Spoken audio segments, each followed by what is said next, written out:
Good evening and welcome to the Conscious Living Show, the home of soul nourishment.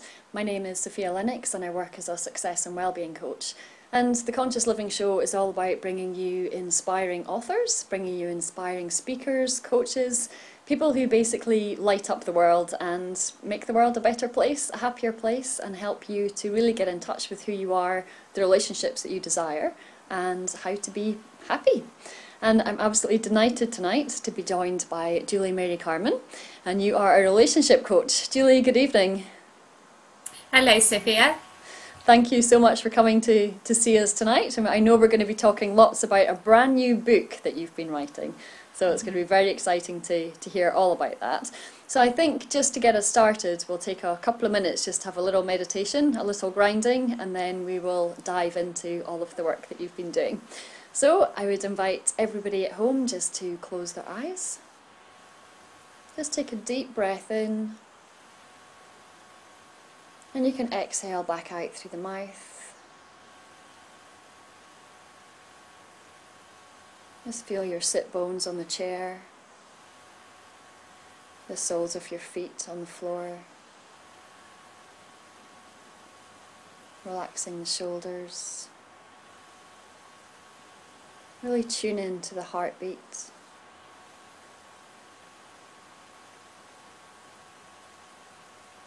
To the coolness of the air as you inhale. And the warmth of your breath as you exhale.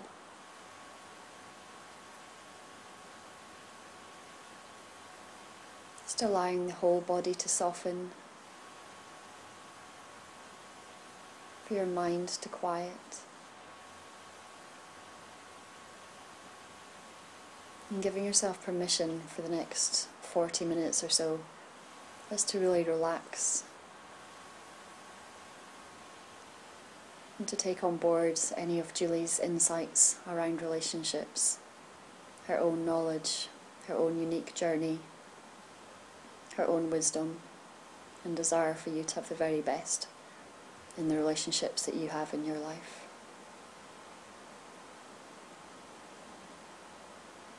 And once more, taking your awareness back to the soles of your feet.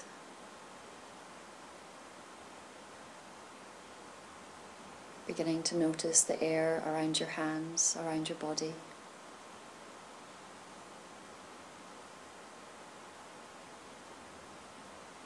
You can wriggle the fingers, wriggle your toes. And just gently opening your eyes once more. There we go, we're all back in the room, back in the bodies. So Julie, you've just told me just before we started to talk this evening that I'm one of the first people to read your book. That makes me so excited. It's very exciting times. Oh, it's fantastic. So get the relationship that you desire, and it's your very, very first book. So can you just tell us a little bit, first of all, about the coaching that you do, how this came about? Because you haven't just gone out and written a book on relationships. You are a relationship expert, it's fair to say. That's true, yeah. So I help women who struggle with relationships and men by teaching them to relate to men in a new way and helping them, therefore, to create the relationship that they desire. And I offer one-to-one coaching packages because I find this is the very best way to support women with that kind of very personal journey.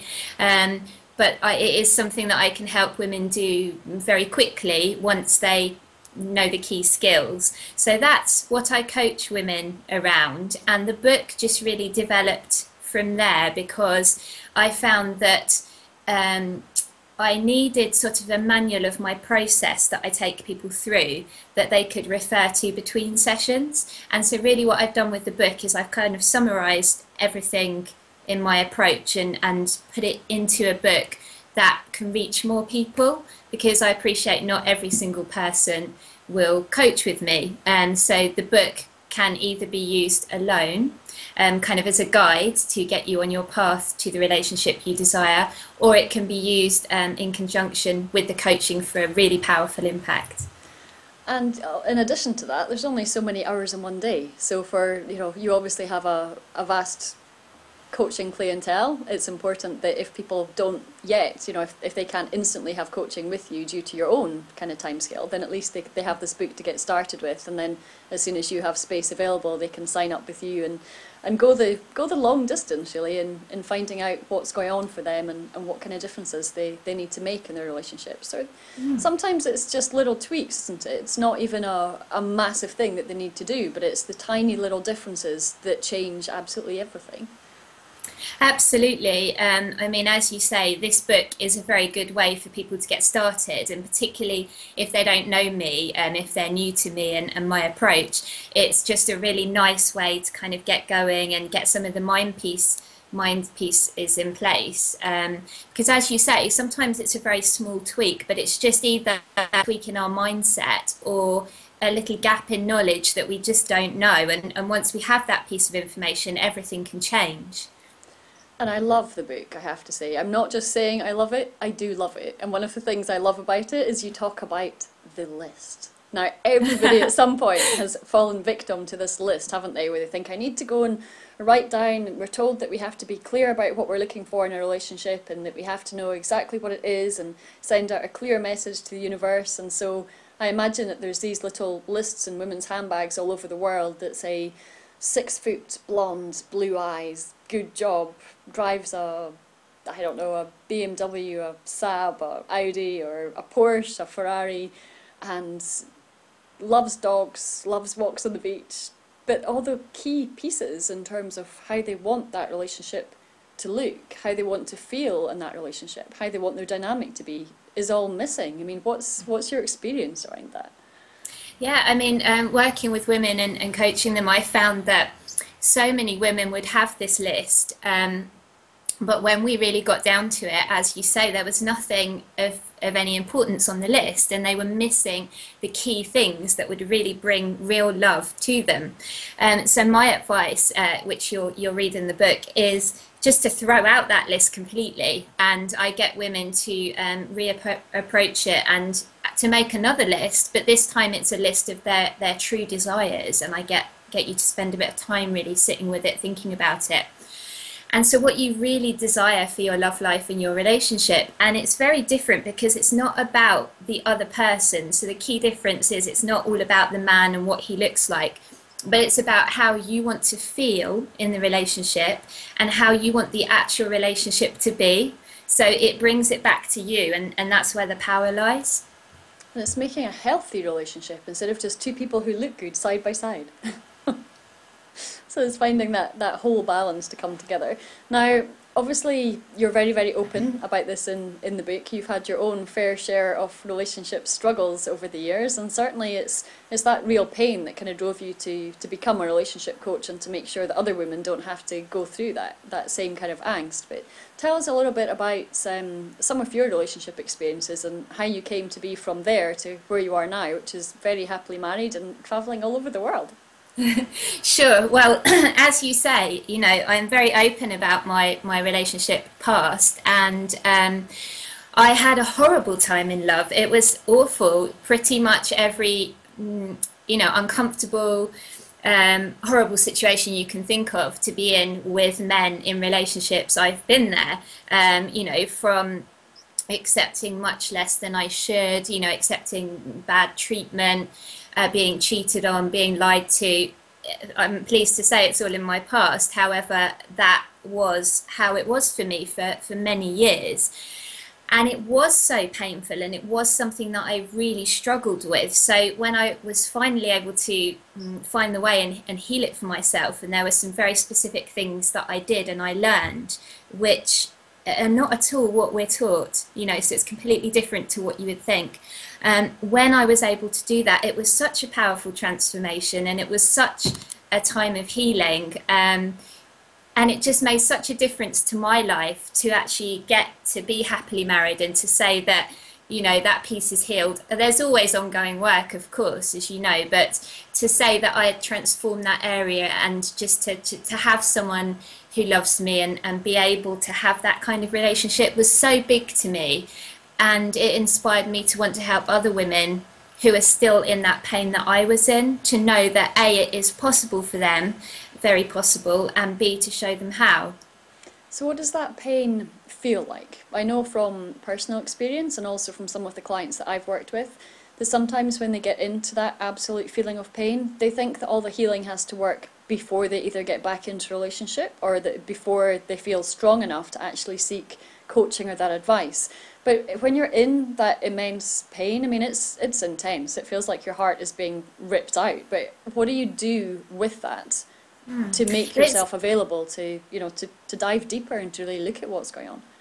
Right, okay. Well, it's a funny thing because you're right, it is an intense pain on the one hand, and yet on the other hand, we get very used to our own pain. So we tend to just carry on and live our day-to-day lives, and we know that something's not right, we know we're not happy, but we get used to our own pain, so we kind of carry on. It's only when something happens, or like a relationship ends, or you sit down and something triggers you to really feel that pain, that it can surface again. And that is oftentimes when people reach out. But I would say, don't wait. The healing in terms of relationship and the change is very much practical. It takes place as you're going through the process, and it takes place within the relationships and within the dating. It's not something you do at home just by reading a book, or that you do at home shut in your room. It's something you do out there with men, but I teach a very specific way to do it so that it's done in a safe way, and in a way that has you feeling good and able to process that pain and those emotions safely. And one of the fab things I liked about it is that it sounds like it's fun. You're talking about dating more than one man. That's exciting. Yeah, a little bit out there for some people perhaps, but it is really fun. And that's one of the keys, is that I think when we talk about relationships, sometimes we all get so serious, don't we? And absolutely. we kind of and it isn't meant to be like that. It's actually a lot of fun to get out there and date and meet new people. Now, I know how dating can feel, and I know that some women feel very negatively towards it, and I understand that. I've been there myself.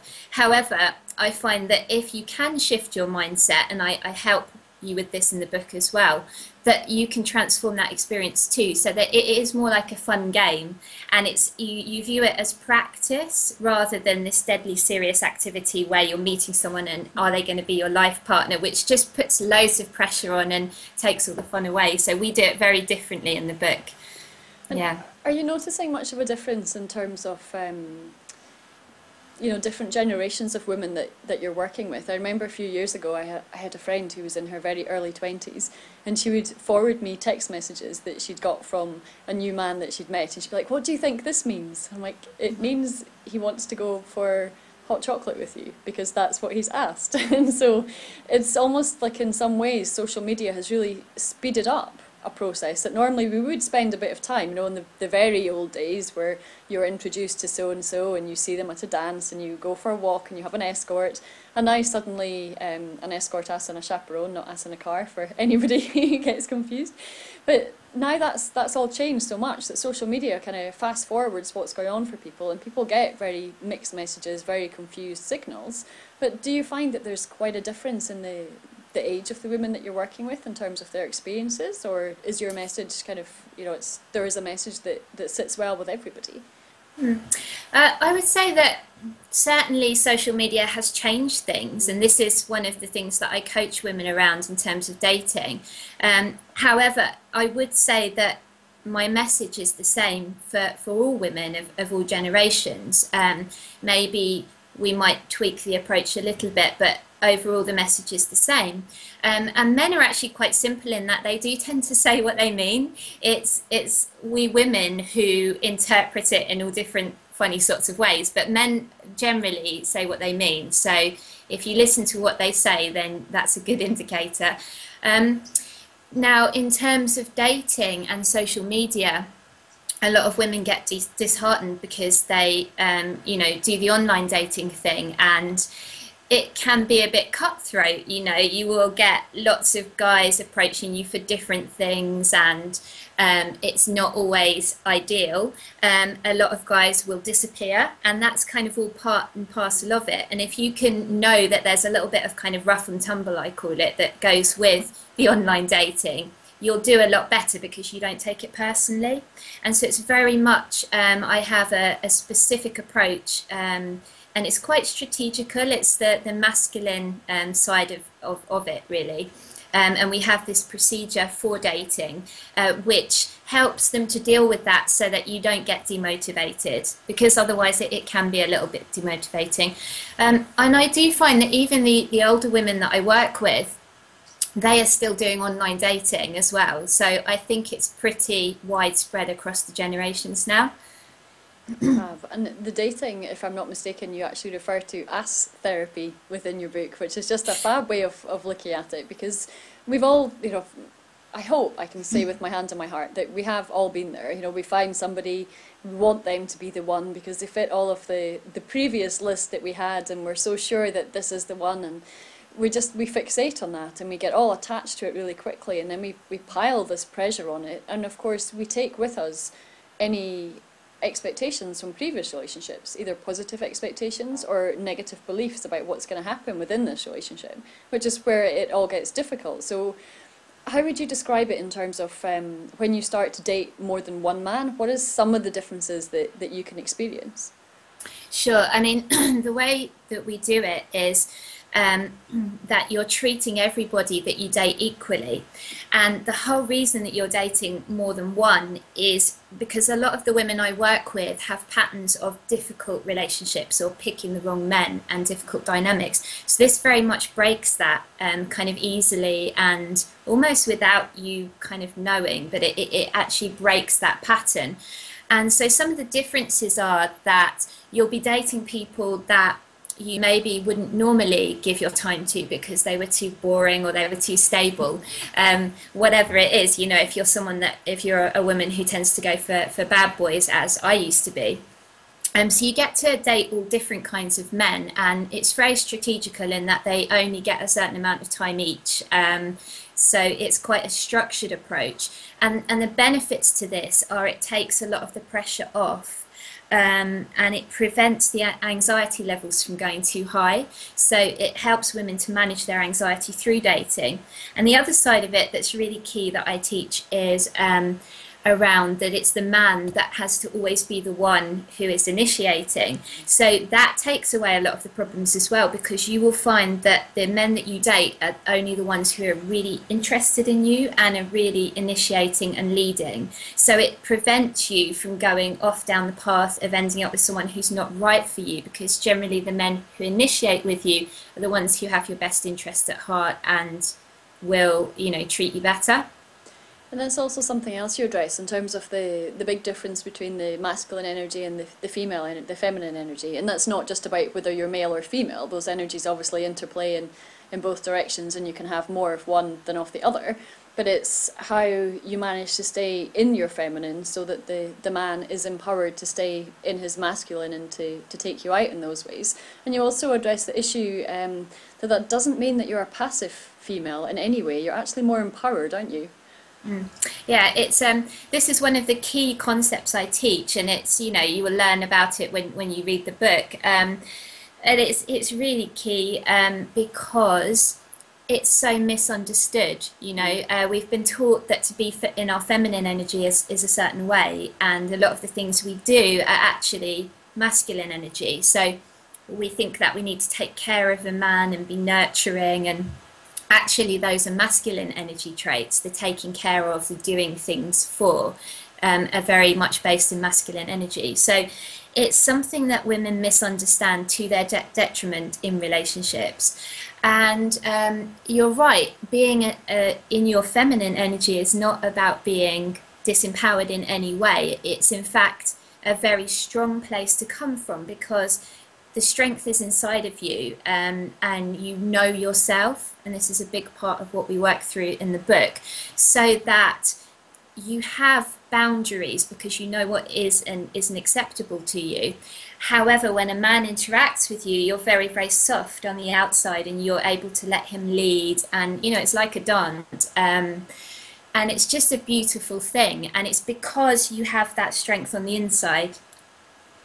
And that strength on the inside is the beauty. I think you specifically mentioned a few role models within your book. I know that Audrey Hepburn was one of them, and for me, I would throw Marilyn Monroe out there as that's another one. And it's women who are incredibly strong, but look incredibly beautiful and incredibly soft. But equally, when we've talked about, I know that you talk a lot about the beauty in the book as well, and the external beauty, and how women think that, you know, what do men find attractive, and we instantly think, oh, long shiny hair, and you have to have big eyes, or you have to have big boobs, or pert butt, or toned legs, and all these different things, and finely manicured fingernails. But actually, what they find beautiful is the power and the strength and the fact that you have the confidence to allow yourself to really be expressed. And one of the things I love is that within your book is that we've all got one of those friends that we look at and maybe think, gosh, you know, what is it that he sees in such and such? Because you know, by all means, she's attractive, but you don't see the beauty that he's seeing, and you can't work out why, because you think that the beauty is on the outside.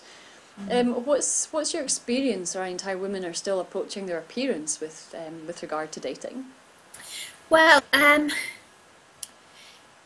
mean, really, it's an interesting thing because I find that women are still under a lot of pressure to look a certain way, and we still tie in kind of being attractive with looking a certain way. And in the book, I really try to, well, I dispel that myth, you know. So I find that it's as you said, we all know of a woman who is super attractive, and we can't put our finger on why, because she's not that conventional pretty, you know, that we've come to expect.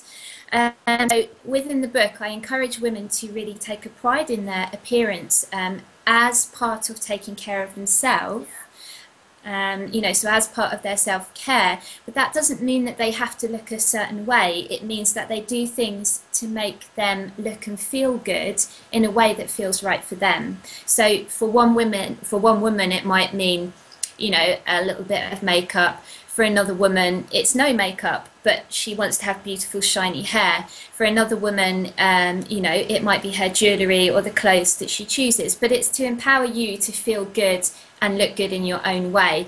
And once you have that piece, plus you understand how men really get attracted to us, which is nothing to do with appearance, once you have those two key pieces of information, it's a very powerful combination. And it's such a huge revelation, some of it as well, because even if we think that we already know it, when you see it written down, and you've created these fantastic exercises throughout the book that actually gets women to stop and really pay attention. So that's, I think, where the real work comes in, because yes, you might read it at first and think, well, I don't do any of that, or I already do all of that. And then when you actually slow down and do the exercises, you realise that you're not. And it sounds already, just in the first kind of 20 minutes or so that we've been talking about your book, like I've given away so many nuggets as to what's in there, but trust me, there's so many more that, you know, I think we could talk about this for 3 hours and you would still find that there's a huge number more of things to get out of that.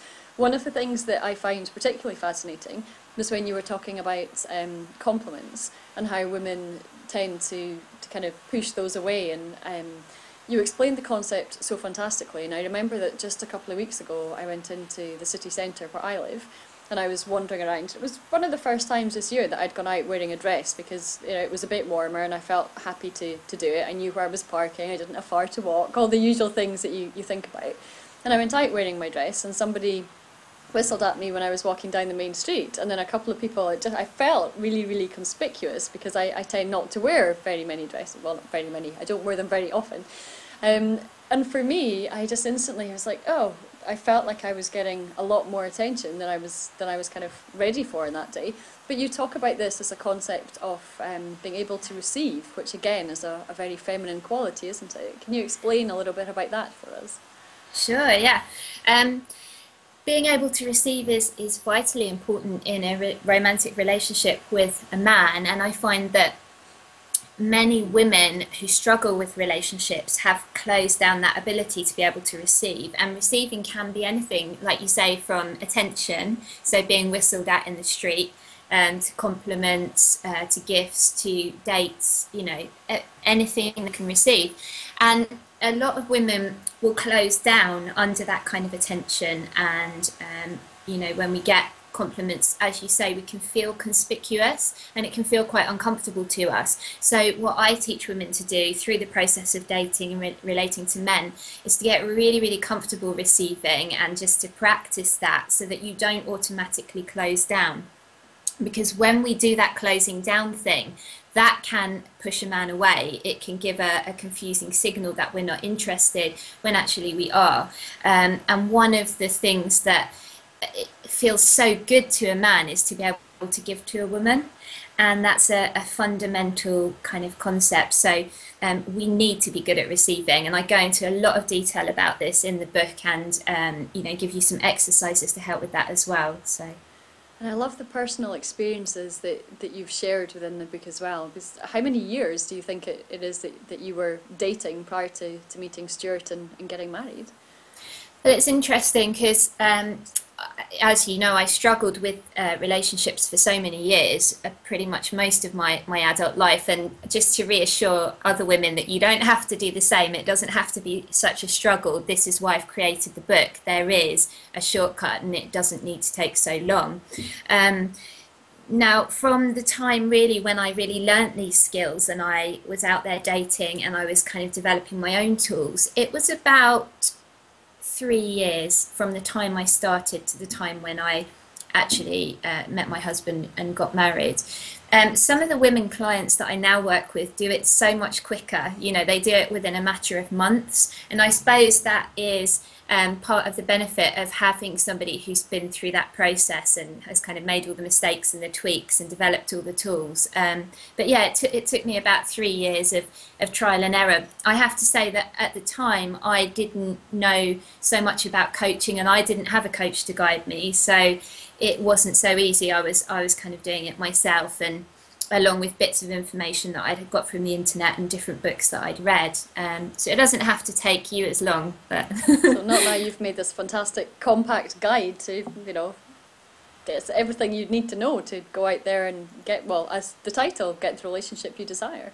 And well, that was pretty much the intention of it, yeah, to really take, you know, people through the process from the very start to actually getting the relationship, so they could actually achieve that. And you know, even for women who are already in relationships, if it's not going the way that they want, reading the book can address that as well. So yeah. And in addition to that, I guess everyone, well, maybe not everyone, but there'll be so many different versions of what makes an ideal relationship for somebody, what makes a healthy relationship, how are you happy. So what would you say for you personally is a healthy relationship? What makes you absolutely happy and stay in your empowered feminine? For me, it absolutely has to be, you know, my husband has to love me, and I have to feel that. And there has to be romance. You know, I'm a sucker for romance, and there has to be fun. I love having fun and adventure. As you said, my husband and I are traveling around Europe at the moment and just having a whale of a time. So that is big for me. Those are the key ones, really. I think everything else can really be worked out along the way, but that just has me feeling great to have that romance, passion and juicy fun, and to know that I'm loved and prioritised. And that's just reminded me of another huge aha moment when I was reading this, which is where you talk about romance.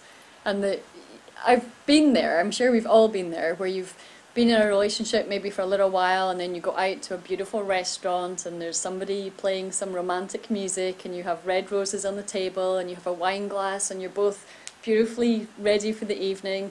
And you're sitting there thinking, I just want to go home and watch Sex and the City. I just want to go home and watch Coronation Street. I just want to be tucked up in my bed with my fleecy pyjamas and a book. And it's nothing to do with the romantic setting, but this is where so many women go wrong, is that we think for there to be romance, we have to have these grand gestures. But actually romance, as you talk about it within your book, is very much the feelings and the energy that you're bringing to the evening. So what's your biggest kind of tip for tonight that you would like to share around romance? Just that romance is actually a feeling that you can create for yourself. So I really think that when you are wanting more romance in your relationship and you desire more romance from your man, that actually it starts with you. And this is where a lot of women go wrong, and certainly I used to, is that they expect their partner to make big grand gestures and they will demand more romance of their partner, not realizing that it's actually a feeling we create for ourselves. Now, if we can create that feeling in our own life, and again thinking back to kind of Audrey Hepburn, Marilyn Monroe, and how their lives were full of romance and beauty, and if you can start to create that feeling within your life for yourself, it will inspire your partner and the romance will happen very naturally. So that's probably my biggest tip around romance, is to actually create it for yourself, and then it will manifest in your relationship. And as you said, Sophia, romance is very different for different people. So what might be romantic for one is not romantic for another. So it's just getting to know yourself as well, and what romance means to you. And I think on that note, everyone should talk about romance every day, because even just when you're talking about it, I'm starting to feel that nice kind of soft, you're like, we can be gorgeous all the time. You know, the romance is a feeling, it's a happiness, an expansion, a love, a softness, a fuzziness. It's everything that really just kind of comes together and makes you feel amazing. And that's, you know, when you see a really empowered woman walking down the street, you just know when you look at her, she's got it, and you can't always tell how she's got it. And then when you read what you talk about in your book, you can really begin to see why it is that heads are turning and looking at her. And it's a knowing. It's not always what she's wearing, it's just the energy that she's exuding, and it's that enigmatic look again, isn't it? It's just all there. So Julie, what are some of the kind of key issues, I guess? What are some of the real pain and the problems that women are experiencing in both in romance and just in their relationships in general that you can help with? I find there are really two types of women that I can help the most.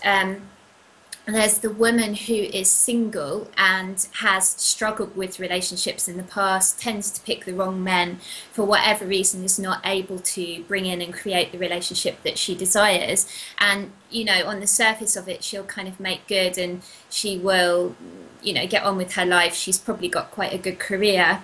However, inside, she's feeling very lonely because she desires to share her life with somebody. And, you know, it's just not happening for her. And I can support that woman very well. The other person who I can really help is the woman who is already in a relationship and it's not going so well. You know, it's become disconnected, or the romance has died. And it's a very painful and confusing place to be. And often when we're in that position, we demand something from our partner, you know, and we will have all these talks, serious talks with our partner, trying to... They love those, don't they? Nothing a man likes more than, honey, we need to talk. They're so ineffective. I really encourage my clients to stay away from that serious talk, and we have very different things we do instead that are much more effective. But yeah, it is, I mean, the reason that you have those talks is because you are in pain and you are confused and you're looking to make it better, and the way we've been taught to handle it is to talk about it. And it's not to say you don't communicate with your partner, but I just have a whole different way that I teach women that actually is much more effective and has him coming forward motivated to solve the issue rather than shutting down, which is what tends to happen in that serious talk kind of way that most women do. So that's the other woman that I can help, the one who's in pain because her relationship is going downhill and she doesn't know what to do. Now, I first met you last year, just a couple of days after you actually got married. You came to the Highlands of Scotland, where I'm based, to get married, and I managed to spirit you away from Stuart for half an hour or so till we went and had some hot chocolate in a very nice little coffee shop. And I just imagine that Stuart must be one of the luckiest and happiest men out there, because you know how to make yourself happy and how to be in your empowered feminine, which enables him to be the strong man. And every man really wants to be that strong man. how does Stuart treat you differently compared to maybe some of the relationships that you've had in the past, or some of the other relationships that you see going on in the world? Yeah, and just to say, it was great to meet you, after the wedding. It was so nice to take that time out and come for a hot drink. It was lovely. Um, yeah, so he treats me differently. Now, the thing to put in here is that, although I know these skills, and my experience of relationship and my love life is very different now, and much happier. I still have to work on it day to day. I still have to remind myself to stay in my feminine energy, to take care of myself and do all the things that I teach my clients how to do. And it's just changed everything in terms of how Stuart relates to me compared to how my relationships have been in the past. Because it inspires him to really kind of step up to the mark. So it inspires him to kind of do things for me. When we were dating, I was never in any doubt about the fact that he wanted to be with me and he wanted to marry me. So I feel much more secure in my relationship, because he's always coming towards me as long as I remember to stay back in my feminine energy. And when I do that, it allows him to kind of take care of some of the more masculine energy things, like the organizing things, the practicalities, that when a woman is juggling and handling everything can be very draining. So what it means is that I'm much better taken care of, and the whole experience is a much softer one for me. I have to say that because of my past, it is ongoing work for me. I'm not somebody who this came naturally to, but if it's possible for me, it's possible for any woman, and that it's totally worth it. I say it's ongoing work, but it's just kind of part of your self-development and what you do. But yeah, I just find that it allows me to be very soft and to actually enjoy experiencing the relationship. And it's so true, just when you were talking about the fact that Stuart's always coming towards you because you lean back and stay in that feminine energy.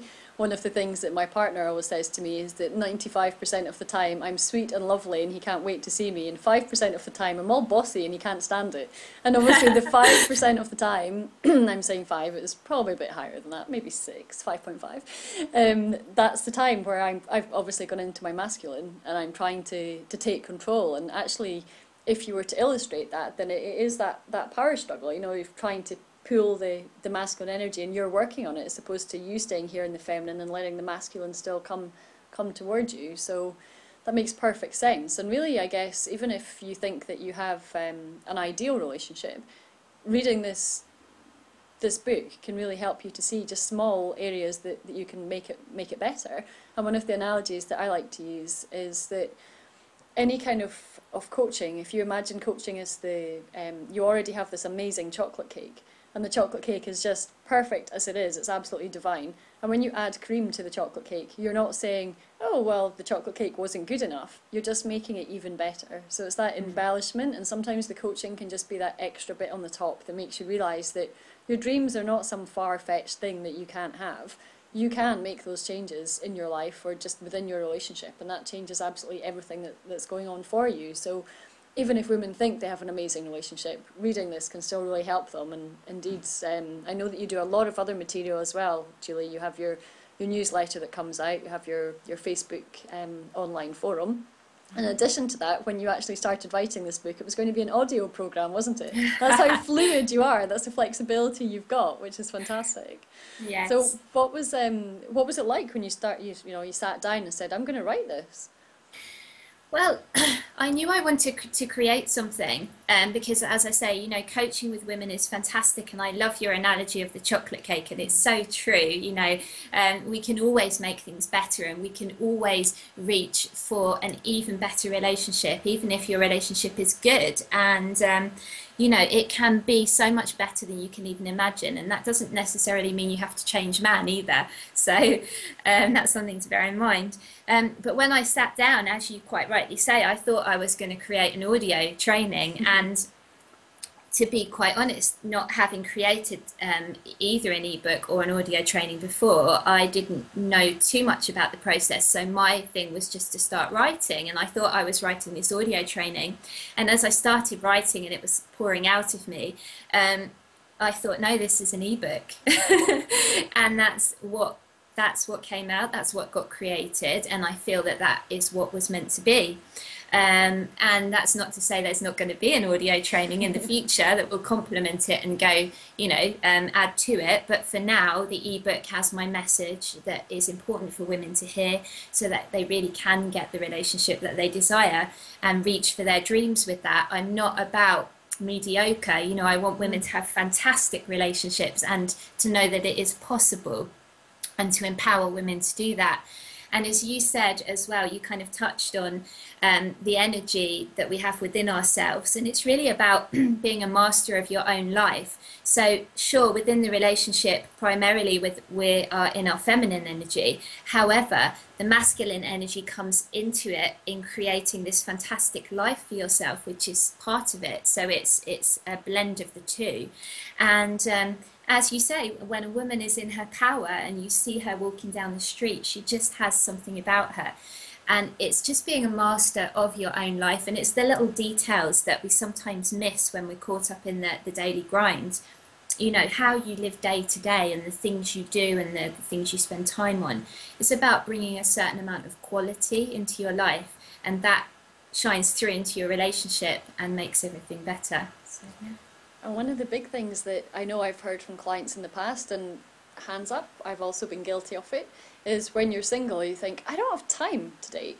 And sometimes that's just another excuse. It's pushing away that potential for love, because you're either feeling a little bit insecure or nervous about it, or because women do genuinely have very, very busy lives. And that's one of the great things in this, because when you're letting the man stay in his masculine energy, they're arranging all the dates. You just have to make yourself available, don't you? So actually, you've got a great time-saving tip in there.